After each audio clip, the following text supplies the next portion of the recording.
अहानबदा मरुइबा पाउसिंग British शासनदगी निंगतंबा मकान ग्वांडीगी दमक लालहौखिबा हाइपौ जादोनंगी निंगतमगी अचेतपा वाखलोनबु इकाय खुनख्रे agriculture minister ओ लुखोइना वांगोय एसीगी चही 19 यांखै फाउबदा लैबा मपुरोइबा लैखिद्रबा नुपीसिंगदा था थागी ओइना लुपा चनी की मतेंग पीरगनी हाइना थाजबा पीख्रे ngasi kanglai kan balup KKL gi mayai loisangda apunba mifam ama famduna pauna kaithel da laiba jamama sajitpu sadar bazar haina nauna ming thonjin bagi matangda warep kaya laukhre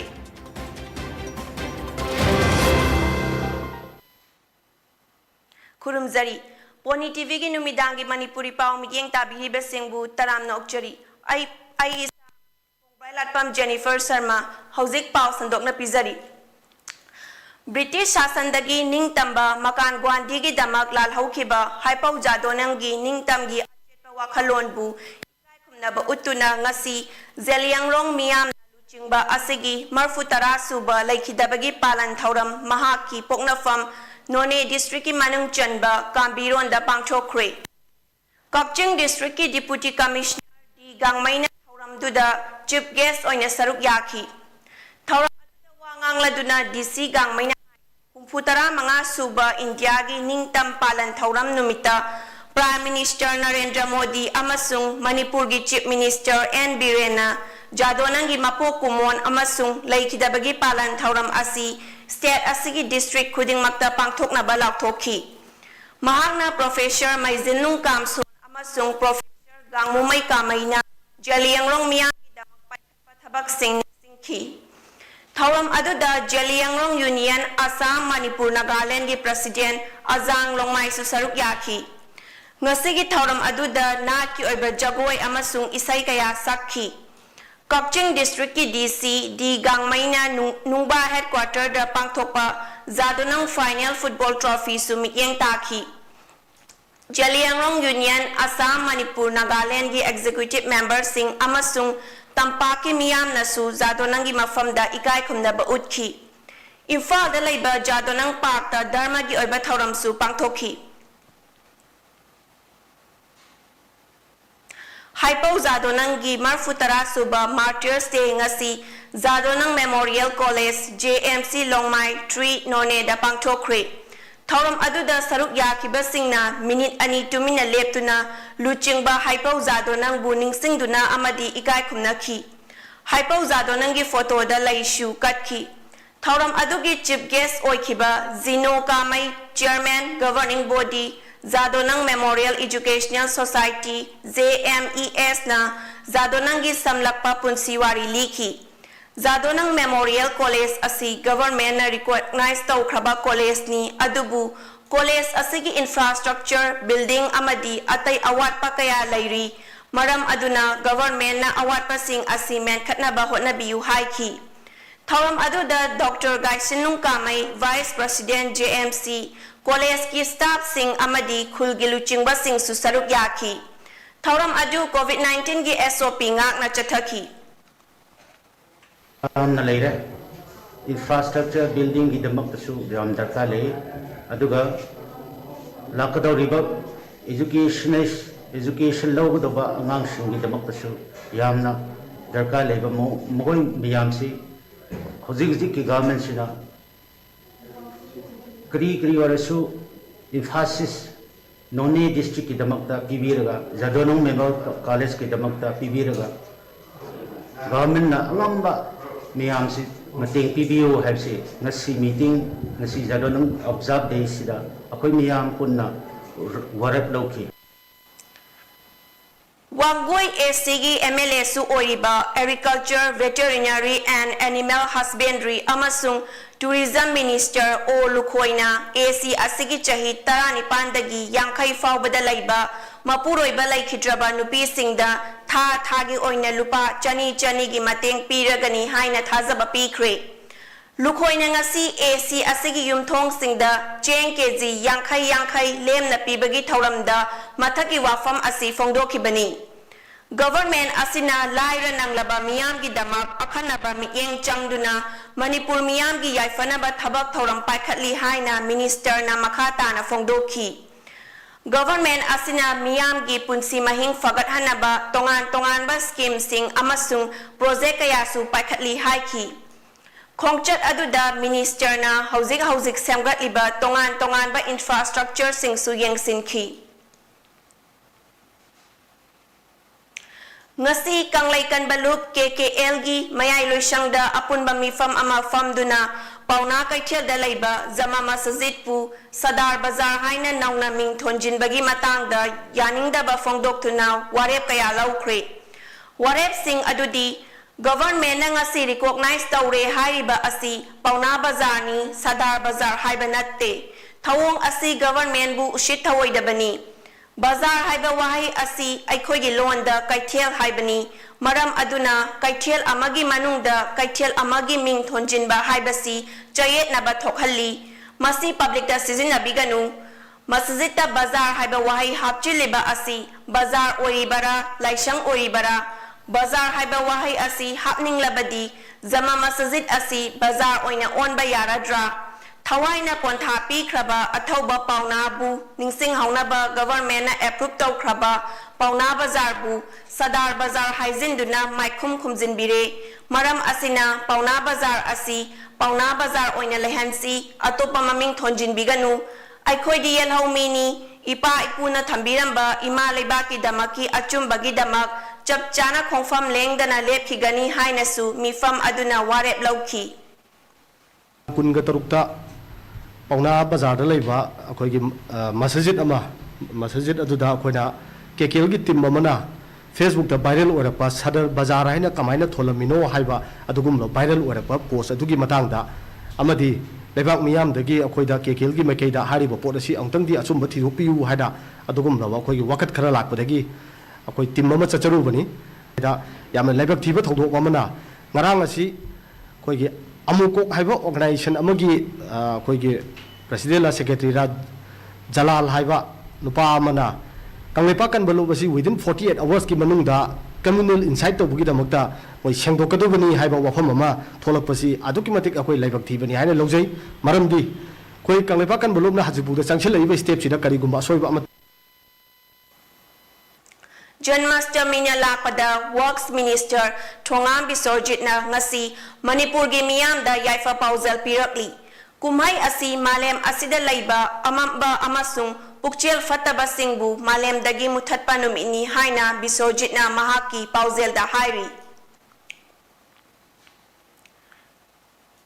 Manipur da apspa gi marumda security forces na chathakiba miot minay mayam adu tengnanabagi damak yam na tangay fadana amuko gi mityeng makhada local club sing amadi mayra paibi sing punduna lingkhatkiba North Imphal United Clubs amasung mayra paibi organization gi founder president oirambi amadi atay laipak miyam gi oiba thabak thoram sing da yam na toina saruk yarambi ima Jingang bam ombi rasitombi devina masagi anaba amana maram oiduna hokiba August ki tang kun tarukta laikidabada North Imphal United Clubs amasung mayra paibi organization na awaba fongdorakli ima rasitombi gi imung manung mari mata amasung sagay na tainan nang hawriba awaba da saruk yazari hairi Manipur na lising amat Janipan Marputara Thoida British ki makuta maithira ba matungda Manipur asi British ki loilam lainga ki makhada lairakhi adugum laba British ki loilam lainga tubu moru fukna ba Manipur Kangla imagi mapari kaya thoklakhi basingi manungda kabui furuk ki pari jadonang su amani Iray pak inamdam asigi ningtam lanmi ama oina kathokraba luchingba asibu furup ama khaki oina adusu zeliang rongi damakta shokna khibalani haina miyamda uhanba asimakti kathokraba athauba magi mafamda mara langsinba tagani maramdi zeliang rong lup asi jadonang laikhidraba matung sahi tara taruki matungda semlakhiba lupni Manipur gi rasniti wala kharana masagi oijaba fangnaba iramdam asigi ningtam ihau asibu India gi ningtam ihau oina puthoknaba hotnaba Manipuri miyam na chection bigadabani Haipau Zadonang Kabui Lekidabadagi Marputara Suba Kumona Lapada Manipurda Lairiba Yek Salai Lairiba Yelhomi Furup Kuding Maki Mahut Chinzaraga Katokraba Nahaki Mafamda Masing Tingam Draba Igai Kumna Badu Federation of Haumina Mahaki Mafamda Uchari Hairi Hauzik Paugi Manakatna Atienba Break Amatang Laumisi Kaidowino kanano kaigino Kaidobiyo masi pumna noi le de gari ahan maga tongu ngamdro pura la leiba ngamdrsu imphal phelas na salo ai jo ahan ba lengam tadna imphal phelas tege loan oine lori Imphal Finance na nong manung gari loan lo ya tong chap pizeri adom na pam mong gari kurima lo bu ya Break ki matung taram na okchari Committee of Civil Societies Kanglai Park CCSK na paring nai na chathadakpa sanghan nasi iramdam haiba thimda u thabagi thauram ngasi TIS Bir Chandra Singh Football Academy Complex Taubung Khoka Khutsam Naduna Academy Asigi Official Amadi Sanaroi Singh Yauna U Pambi Chatruk Thakre Ngasi Pangthokiba Chamlaba Thauram Aduda Jitendra Ningomba President CCSK TIS Krishna Tombi Singh SP in charge Special Commando Amadi TIS Dilip Kumar Singh General Secretary TBSFA Amadi Laikagi Mayapai Bising Suyang na Saruk Yaki Thauram Aduda Mari Lainana Jitendra Ningomba na Fongdo Kibida Mafam Asi Lamdam Asigi Sanaroi Singh Maru Oina Football Gi Masana da National Level Fawbada Puchokraba Ground Amani Asigum Laba Magun Laikraba Ground Asigi Saktam Samgatpa Amadi Aseng Banung Sit Nungsha Fanghanaba Hotnabada Chahi Chupa Sanghan Ba Makhalgi U Thaba Mathautai Masi Wakal Amadi Hakjang Fanabagi Maram Suoy Asumna Mafam Kuding da Sem Labadi Asang Balamdam Ama Oigadauri Bani Haiki CCSK na Lamdam Asigi Mafam Singda Ching Tamda U Thabagi Program Ama Satharak Liba Asigi Damak Pukning Thogat Ningai Oy TBSA Lakpaduna Sanaroi Singha Loinaduna Anauba Wakal Ama Ing Tappa Asang Balamdam Ama Oina Bagi Pandam Thamba Asimag Thagat Pafongdokli Amadi Mai Pakpa Oirashanu Haina SPTS Krishna Tombi Singh na Thauram Aduda Fongdoki Manipur gi MP Lesemba Sana Zaubana India gi Senyek Mayekta Mitai Mayek Yahol Lagani Haina Fongdorakpabu Mapanda Lairiba Manipuri Mitai Aikhoinasu Yamna Harauba Amadi Thagatchaba Fongdokchari Adubu Asengba Mitai gi Yelhau Mayek Fazana Asengba Khangdri Fauba Tobiganu Haina Ngasi Haila Kandi Assam gi Laisram Khun Mamang Lekaida Hauna Sang Apopa Marup na Sillaga Pangthokiba Pau gi Mifam Amada Ahan Tarani Toy Hauna Sang Apopa Marup ki Luchinghan Nauria Amushanana Paumising da Fongdokre Nauria Amushanana Hai Manipur government na lepna kiba konung mayek asi Manipur da laiba miyoy sing na Semba committee na lepna kibani Manipur mapanda lairiba akhang ahikana amata yahon kide maram asina Assam Tripura amadi Bangladesh na chingba mafam da lairiba miyoy sing na pende Matam adugi Bishnupur Court na mayek asi achumbani hai kraba matungda Aikoina press meet tawzagani hai na thaurang lengai numit aduda Kutlai Paiba Naharol Singh Laktuna Akika Akhang Piduna Mayeki Matangda Chahitara Wangang Bayaroi Haiduna Kihan Badagi Press the Haizara Roy Haina Lairapani Assam ki government da Mita Yelhau Mayek Asi Recognition PBU Haizadaba Assam ki government na order ama thoktuna Commissioner amasung Secretary Government of Assam da yatang PB rakhi Manipur ki Chief Minister Amadi Member of Parliament Lesemba Sana Zaubana Waka Chepisin Kiba Laikrabani Maram Asina Manipur Government da Apok Pamaruk Hauna Sangi Maikai Dagi Haying Badi India Government Amadi Marilena ba Appropriate Authority Singna Achumba Arepa Ama Leptri Fauba India ki Senyek da Mitai Mayek Kuncharet Subscript Asi Hap na Bagi Thaurang Tawbidana ba Apil Chowki Ngasigi Pau gi Mifam Aduda Kaisam Kamdeba Thaubang Lupki PR Secretary Amadi Apokpa Marupki Machamanai Singh Susaruk Yaki Works Minister T.S. Biswarjit Singh amadi mahaki loinabi January 1 thongam anina thongzu kendra gi manung chanba basikongi naha singi oiba chakhat thaurangi matangda naha singa loinena mifam pangthok tuna kupna khana khre MSU gi Yankhai Taruk Suba Foundation Day August 19 numita MSU headquarters da thauram pangthokraba matung makha satharakba thauram gi saruk ama oina Manipur gi tongan ba mafam da laiba orphan home sing children home sing blind school amadi all age home sing da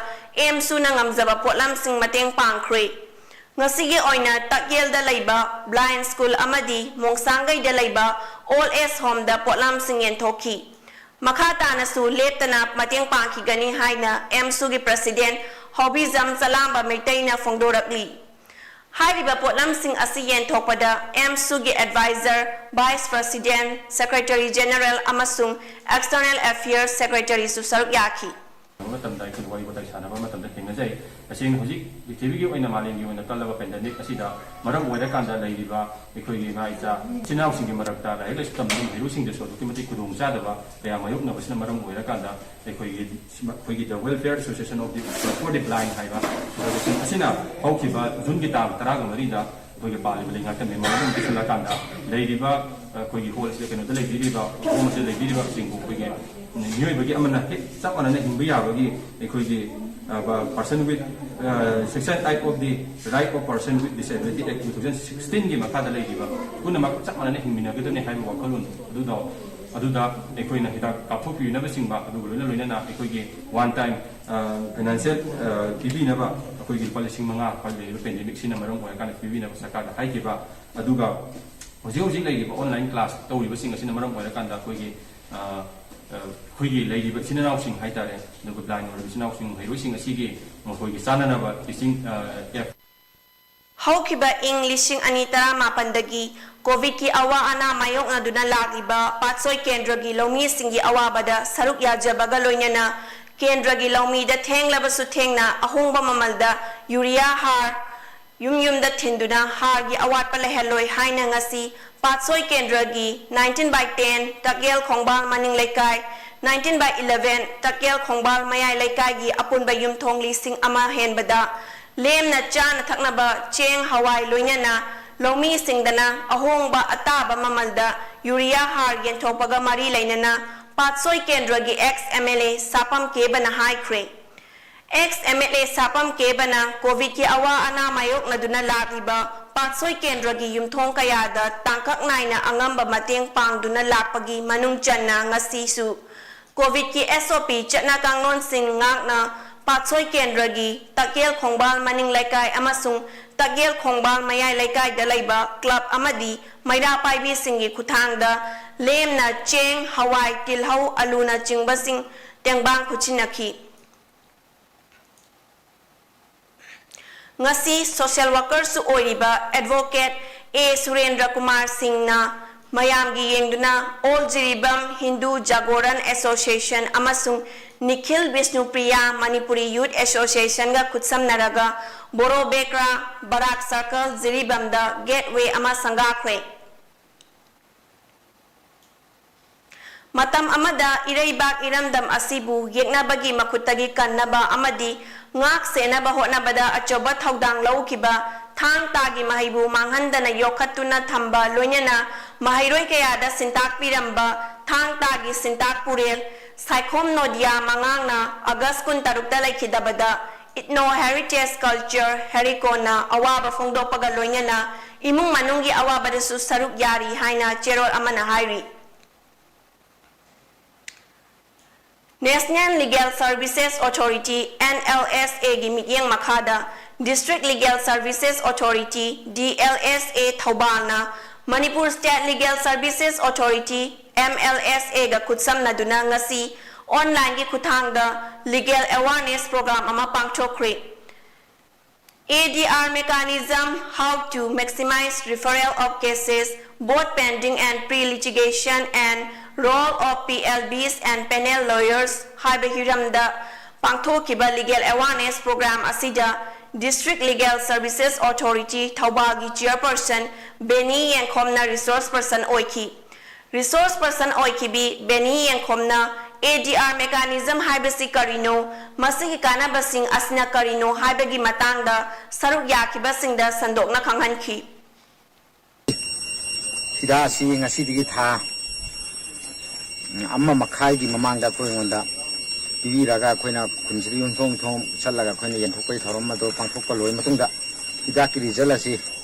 yam effective oire haiba mayam gi mot se pibi rakpa loina na moina amuk ai khoina demand gi matung ina anirak khoida masum masi khusina bire sigi matang stai na hining bari asigi sida asi khoi chang naina sabai result chap chang CMO Bisnupur gi mityeng makhada ngasi amuko amasung yuko bitka chatminariba Bisnupur District COVID-19 tax na Bisnupur Ward number 12 ta anirak suba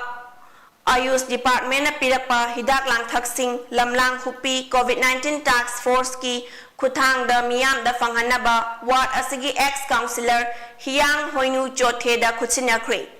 Ayush Department ki hidak asi COVID-19 dagingak thokpada yamna kanai haibasi praman laire haina lamlang hupi Youth Voluntary Organization ki President Thau Zoni Chothe na fongdoki. Ngasagi hidak lang thagen thokpagi thoram aduda Social Scientist Dr. I.S. Konthauzam Chairman BDCTF T.S. Norendro BDCFT K.C. Lystrom Assistant Secretary Organization Amuko Amasung R.K. Rabikanta Secretary General Yuko Bitna Maru Ebamiyo Shing Oina Saruk Yaki.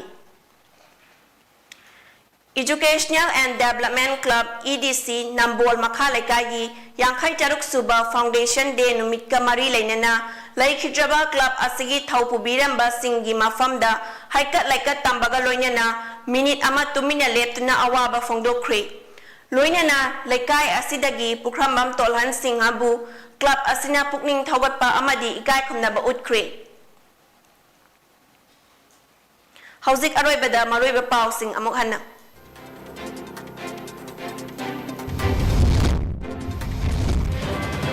British Sasandagi Ning Tamba Makan Gwandi gi Damak Lal Haukiba Haipau Zadonangi Ning Tamgi Achetpa Wakalon Bu Ikai Kunakre